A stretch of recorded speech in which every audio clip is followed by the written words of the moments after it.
Hola, en este video vamos a ver algunos conceptos básicos que nos van a ayudar a entender más estos aspectos iniciales de la estadística inferencial. Ya hablamos de algunos de ellos en la primera clase, en la clase presencial que acabamos de tener.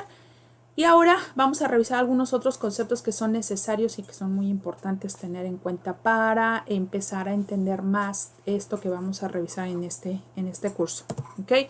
Bueno, lo primero es tener en cuenta, ya les había yo comentado que la estadística inferencial es una parte de la estadística que trata de hacer inferencias. ¿Qué significa hacer inferencias? Hacer estimaciones. Básicamente es eso.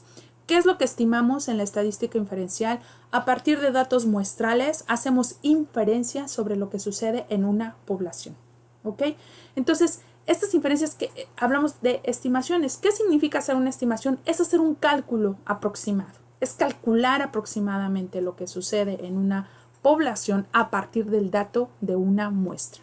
Muy bien, entonces, vamos a ver que en estadística tenemos dos tipos de datos de estadísticos, ¿no? Los estimadores y los parámetros. Los parámetros hacen alusión a valores poblacionales. Hablamos de parámetros poblacionales, ¿ok? Los parámetros poblacionales son los datos de toda la población. Por ejemplo, la media de edad de los habitantes de Baja California. La población son todos los habitantes y de toda la población nosotros podemos, si tuviéramos acceso a ello, podríamos calcular a ver cuál es la edad de todos los habitantes de Baja California. Pero puede ser que en realidad, que así es como llega a suceder, que es muy poco probable que tengamos acceso a toda esa población. ¿Qué hacemos? Pues generalmente tomamos una muestra y de esa muestra hacemos un cálculo para ver cuál es la edad promedio de la población de Baja California. Claro, nuestras muestras deben de cumplir con ciertas características de representatividad, ser aleatorias, etc. Pero ese es otro tema. Aquí lo que es importante tener en cuenta es que cuando nosotros queremos hacer una estimación de lo que sucede en una población, utilizamos precisamente la estadística inferencial, nos permite hacer inferencias de lo que sucede en una población a partir de los datos de una muestra. Por lo tanto, vamos a hablar de estadísticos en el caso de muestras, de estimadores, y para los valores de la población vamos a hablar de parámetros. Parámetros en poblaciones, estimadores en muestras. ¿Ok? Bueno, estos estimadores básicamente son modelos estadísticos. Modelos que pueden ser muy simples o muy complejos, ¿ok?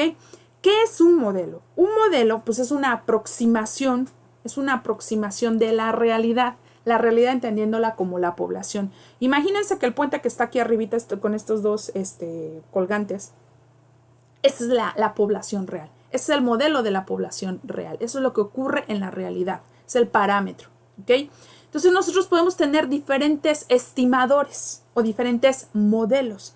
¿Okay? El modelo de la izquierda, el primero que ustedes ven abajo a la izquierda, se parece muchísimo al parámetro, a la situación real. Entonces este modelo ajusta. Tiene un buen ajuste.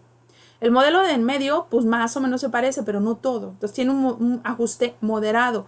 Y finalmente, el modelo de la derecha definitivamente no se parece nada. Tiene un muy pobre ajuste, ¿ok? Así vamos a hablar, en esos términos hablamos de los modelos estadísticos que utilizamos en estadística inferencial. Tenemos modelos que nos permiten hacer estimaciones de lo que sucede en una población, y ese modelo puede tener un buen ajuste o un mal ajuste o un ajuste moderado dependiendo de los datos que nos vaya arrojando, ¿ok? El más simple de los modelos estadísticos es la media. De ahí hay muchísimos otros modelos, ¿no? Entonces, ¿qué es la media? Pues la media es un promedio. Es un promedio que sacamos en una muestra pretendiendo hacer la generalización hacia la población. ¿Ok? Entonces, un modelo estadístico es básicamente, como les acababa de decir, es una construcción, es una aproximación de la realidad. ¿Ok? Bueno, el modelo estadístico nunca va a ser preciso, va a tener un grado de error. Por lo tanto, los resultados que nosotros obtengamos en estadística inferencial son resultado del modelo que estoy utilizando, el modelo de cálculo que estoy utilizando, más el error, que el error siempre va a estar presente. Nosotros tenemos que reconocer que el error está presente y debemos de tratar de reportar qué grado de error es el que estamos teniendo en nuestros cálculos, ¿ok? Bueno, en la estadística inferencial vamos a trabajar siempre buscando rechazar algo que llamamos hipótesis nula. La estadística, como yo les decía en la primera clase, es una ciencia. Es una ciencia que le sirve a otras ciencias. En este caso a la psicología. Le sirve a la psicología para tomar decisiones, para poder afirmar si algo es real o no real. Es decir, si puede aplicarse o no a la población. En ese sentido, trabajamos con hipótesis. En la investigación cuantitativa vamos a trabajar siempre con hipótesis, ¿ok? Vamos a guiar la investigación por hipótesis. Las investigaciones tienen hipótesis de investigación. Si en psicología quisiéramos probar, por ejemplo, que las personas tienen un nivel, ahorita en la pandemia, tienen niveles de estrés mayores a los que tenían antes de la pandemia, podemos decir que hay diferencias en los niveles de estrés de la población antes y durante la pandemia. Bueno, ok, esa es una hipótesis que yo tengo. La hipótesis nula, que es con la que vamos a trabajar en estadística, siempre va a negar eso que yo quiero probar. Si yo afirmo que los niveles de estrés han aumentado en la población a raíz de la pandemia, la hipótesis nula me diría no, los niveles de estrés no han aumentado a raíz de la pandemia. ¿Okay? Entonces diríamos que en una alegoría muy simpática diríamos que la hipótesis nula es la bruja maldita que queremos rechazar. Siempre vamos a buscar rechazar la hipótesis nula porque es la que nos niega aquello que queremos demostrar. Pero cuando la rechacemos debemos de tener en cuenta el error que podemos cometer al rechazarla. Entonces, en ese sentido, las zonas de rechazo, el rechazo de la hipótesis nula se maneja por probabilidades. Hay una distribución de probabilidades que es la que está ejemplificada en esta curva que ustedes ven aquí. Entonces, esas probabilidades me van a ayudar a determinar si un valor estadístico, si el resultado de un estimador, de un valor, de un modelo, es estadísticamente significativo o no. Es decir, si puedo generalizarlo o no hacia la población, si podría hacer inferencias. Ok, bueno, vamos a ver en este ejemplo entonces que la distribución de probabilidades va a tener una zona de rechazo o región crítica que ven ustedes aquí marcada con la zona naranja y una región de aceptación que es la zona blanca. La región de aceptación es la región en la que vamos a aceptar a la hipótesis nula. Es decir, vamos a decir pues, si la bruja maldita nos las cumplió. ¿Okay? No existen diferencias entre en los niveles de estrés después de que la población entró en pandemia. ¿Okay? O no existe asociación entre tal o cual variable o esta variable no puede explicar tal o cual situación. ¿Okay? Entonces, eso ocurre si el valor del estadístico cae dentro de la zona blanca. Si ustedes se dan cuenta, la región de aceptación es muy alta. ¿Ok? Mientras que la región de rechazo, la región donde nos vamos a tener la oportunidad de rechazar la hipótesis nula es mucho más pequeñita. ¿Por qué? Porque esto tiene que ver con el chance que nos damos de cometer error. La región de rechazo la establecemos a partir del nivel de error que estamos dispuestos a cometer. Entre más error estemos dispuestos a cometer en la estimación de un valor, de un cálculo, obviamente más probabilidad hay de rechazar la hipótesis nula, pero también más error metemos, ¿ok? Entonces vamos a ver, aquí tienen ustedes un ejemplo de 3 diferentes tipos de representación de error. El primero, del 1%, o sea, si nosotros nos damos chance de rechazar la hipótesis nula con solo el 1% de error, ustedes ven que la zona de rechazo es muy pequeñita, muy pequeñita. Pero si ya le aumentamos al 10%, vemos que la zona de rechazo es más amplia. O sea, hay más posibilidades de que echemos a la bruja maldita de nuestra investigación, pero también hay más probabilidad de que nos equivoquemos, de que cometamos error.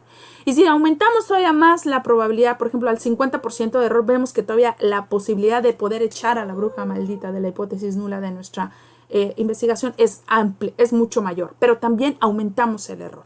Entonces hay que tener mucho cuidado en esto. No queremos rechazar la hipótesis nula cuando en realidad la hipótesis es verdadera. Hay que cuidar mucho esto. ¿Okay? Entonces en estadística hablamos de que podemos cometer 2 tipos de error en este manejo de las probabilidades de aceptación y de rechazo de la hipótesis nula. El error tipo 1 o alfa, que es el error que cometemos cuando rechazamos la hipótesis nula, cuando echamos fuera a la bruja, cuando en realidad es verdadera, cuando la hipótesis es verdadera, es decir, cuando no hay asociación entre las variables, cuando no hay diferencia entre los grupos o cuando no hay un efecto de una variable sobre otra.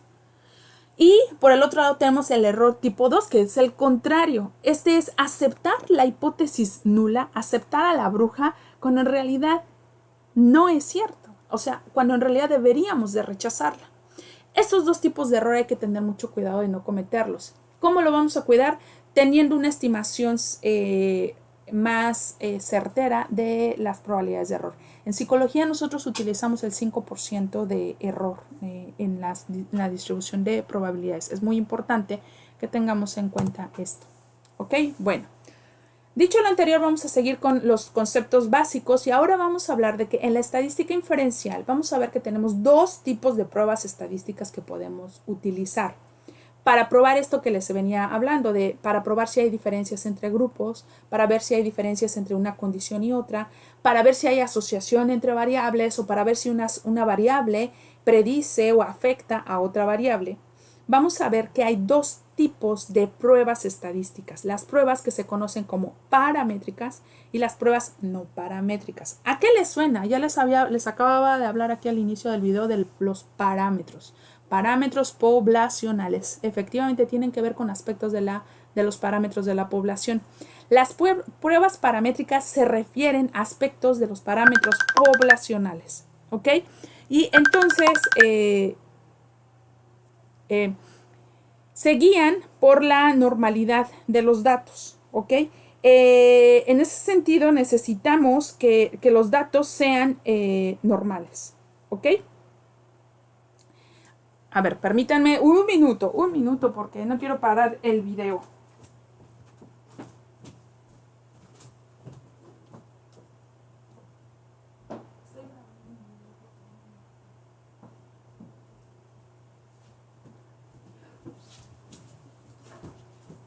Ok, muy bien. Y tenemos la estadística, las pruebas estadísticas no paramétricas. Las pruebas estadísticas no paramétricas, obviamente, pues no. Pues es lo contrario, es aquello cuando no podemos utilizar la estadística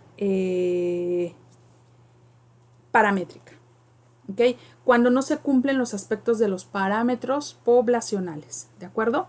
Entonces, en ese sentido, las pruebas estadísticas no paramétricas no consideran los supuestos respecto a la población, no se guían por la normalidad de los datos, ¿ok? Muy bien. Muy bien. Bueno. Entonces vamos a ver cuáles son los supuestos de la estadística paramétrica. ¿Qué debemos de cumplir cuando queremos utilizar una prueba estadística paramétrica? Bueno, lo primero es que las variables de resultado deben de tener un nivel de medición cuantitativo, es decir, estar en un nivel de intervalo o de razón. Vamos a ver en otro video, les voy a explicar a qué nos referimos con estas variables de resultado. ¿Ok? Estas variables son las más importantes, son las que nos interesa precisamente analizar. Y estas variables deben de tener un nivel de medición que se pueda cuantificar verdaderamente, de intervalo de razón. Ya lo explico en un siguiente video esta información. Las variables de resultado además deben de tener una distribución normal, deben de distribuirse de manera normal, es decir, tratar de acercarse lo más posible a una distribución normal, sin sesgos, sin kurtosis, con una kurtosis más hacia lo mesocúrtico, etc. Igual lo vamos a explicar con mayor detalle en un video. Deben de cumplir un principio muy importante, el principio de homocedasticidad o homogeneidad de varianza, sobre todo en pruebas en las que pretendemos hacer comparaciones entre grupos. Los grupos que estamos comparando deben cubrir el requisito de homogeneidad de varianzas. Y finalmente, la muestra debe tener al menos 30 casos. Esto, generalmente cuando cumplimos el criterio de los 30 casos, casi es como hay más probabilidad de que los otros supuestos se cumplan, ¿ok? Entonces, esos son los supuestos que deberíamos de cumplir para poder llevar a cabo análisis de estadística paramétrica, ¿ok? Les voy a explicar brevemente a qué nos referimos con esto de la homogeneidad de varianza. La homogeneidad de varianza básicamente significa que las distribuciones de las varianzas que estamos tratando de probar tengan una forma parecida, ¿ok? Los datos sean diferentes, pero que la distribución no esté tan dispareja. Y les voy a hacer una analogía. Imagínense que queremos comprobar, en este caso, tenemos en las figuras de la izquierda vemos a personas que tienen diferentes estaturas, ¿ok? Entonces, no podríamos, en este caso, comparar a los grupos porque no tienen exactamente la misma estatura. Imagínense que queremos probar el peso, ¿no? A ver cuál es la persona más pesada. Bueno, pero cada una tiene una distribución diferente, entonces no está parejo. Algo así como lo que ocurre con los boxeadores. Ya ven que están los diferentes, o sea, a los boxeadores se les pelean con boxeadores que tienen pesos similares, o sea, pluma, pluma, superpluma, superpluma, peso ligero, peso pesado, etcétera. Deben de cubrir esos requisitos para que, o sea, deben de igualarse para que puedan verdaderamente competir. Es lo mismo cuando hablamos de homogeneidad de varianza. Si realmente queremos comprobar, si realmente queremos hacer comparaciones válidas, necesitamos asegurarnos que hay homogeneidad en la distribución de los datos entre cada una de las muestras de comparación. ¿Ok? Entonces aquí tienen ustedes un ejemplo. En el ejemplo de la izquierda hay homogeneidad de varianza. Ustedes pueden ver que en este caso son 3 grupos y los 3 grupos se distribuyen de la misma manera.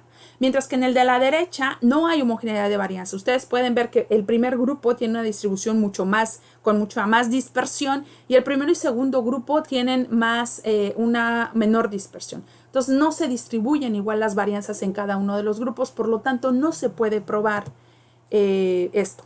¿Ok? Entonces aquí la hipótesis nula dice que las varianzas son iguales, es la que pretendemos comprobar. Lo que vamos a hacer para esto es analizar si hay homogeneidad de varianza aplicando una prueba estadística que se conoce precisamente como la prueba de Levin, que es una prueba que nos va a decir si hay o no homogeneidad de varianza. ¿Ok? Entonces, igual que cualquier prueba estadística, tenemos una hipótesis nula que queremos comprobar. Entonces, aquí decimos que las varianzas son iguales, es decir, que la varianza del grupo 1 es igual a la varianza del grupo 2, a la varianza del grupo 3, a la varianza del grupo 3. Y la hipótesis que desearíamos en este caso probar es que las varianzas son diferentes, es decir, la varianza del grupo 1 es diferente de la varianza del grupo 2 y diferente de la varianza del grupo 3, ¿ok? En este caso particular de Levin, como lo que aspiramos es a que las varianzas sean iguales, porque si las varianzas son iguales podríamos aplicar sin problema estadística paramétrica. Entonces en este caso, fíjense, es un caso particular en donde la bruja quisiéramos más bien que resultara verdadera, es decir, que las varianzas sean iguales, que niegue que hay diferencias en las varianzas. Este es un caso muy interesante, diferente a lo que ocurre con el resto de las pruebas estadísticas. ¿Ok? Entonces, se rechaza la hipótesis nula, es decir, la hipótesis que niega que haya diferencias, si el valor de la probabilidad es menor o igual al 0.05. Y eso significa, si llegamos a hacer ese rechazo, significa que efectivamente que las varianzas son diferentes. Nosotros, para poder aplicar estadística paramétrica, aspiramos a que esto no nos salga, porque si no, no podríamos utilizar pruebas de estadística paramétrica. ¿Ok? Ahora veamos el caso contrario, ¿no? Si la hipótesis nula se acepta, es decir, si la probabilidad es mayor al 0.05, las varianzas son iguales. Por lo tanto, tenemos tranquilidad, aceptamos la hipótesis nula y nos dice que las varianzas son iguales, que eso en este caso es a lo que aspiramos, porque ese es un requisito que necesitamos cumplir para aplicar estadística paramétrica. La estadística paramétrica es mucho más segura en los análisis y en los datos que nos va a arrojar. ¿Ok? Y entonces esto lo vamos a probar, ya lo veremos cuando lleguemos a los análisis con SPSS, con la prueba de Levin. La prueba de Levin nos va a dar este valor nos va a arrojar un valor de significancia, que es este de 0.257, que es mayor al 0.05 y que por lo tanto nos lleva a aceptar la hipótesis nula. Va a caer esto en el valor de la zona de aceptación de la hipótesis nula. Bueno, ahora, una vez que hemos probado que las varianzas son iguales, bueno, ya podemos llevar a cabo cualquier tipo de análisis que nos interese, por ejemplo, en la nova el análisis de varianza, que ya les explicaré en qué consiste. Ahora, la prueba de la homocedasticidad u homogeneidad de varianza se aplica cuando las muestras son diferentes, es decir, cuando son diferentes sujetos entre los grupos que estamos comparando. Pero cuando son los mismos sujetos en diferentes condiciones, Es decir, por ejemplo, yo puedo medir a los sujetos en 3 momentos. Por ejemplo, yo podría aplicarles un examen ahorita al inicio del curso, uno a la mitad y uno al final. Tengo 3 grupos, pero en realidad no son 3 grupos. Es el mismo grupo pasando por 3 condiciones, ¿ok? Entonces, si ocurre eso, lo que hacemos es que en lugar de la prueba de homogeneidad de varianza, vamos a utilizar la prueba de esfericidad. ¿Qué es lo que nos dice la esfericidad? Que las distancias entre cada una de las comparaciones son equidistantes. Básicamente eso es lo que tenemos y es la misma cosa que con el caso de la prueba de homogeneidad de varianza. Lo que aspiramos es a que aceptemos la hipótesis nula para que podamos decir que en realidad no hay diferencia en la esfericidad. Eso es a lo que aspiramos. Miren, entonces la prueba de esfericidad de Macaulay nos va a salir aquí, en este caso, 0.904 es mayor que 0.05, por lo tanto, cae en la zona de aceptación de la hipótesis nula, por lo tanto, no existe diferencias en la esfericidad, es decir, entre las distancias que hay entre cada una de las comparaciones, ¿ok? Bueno, y luego ya después de esto, pues ya podríamos nosotros hacer interpretaciones. Cuando llegamos a este tipo de análisis, al análisis de medidas repetidas, vamos a ver que la interpretación vamos a tomar en cuenta precisamente que asumimos esfericidad, ¿ok? Bueno, pues espero no haber ido demasiado rápido. Lo bueno es que ustedes pueden detener el video cuantas veces quieran. Después de esto van ustedes a tener que contestar un cuestionario que está montado en Blackboard, igual que el cuestionario anterior. Y bueno, cualquier duda ya saben, a través del foro de dudas de Blackboard lo podemos ver.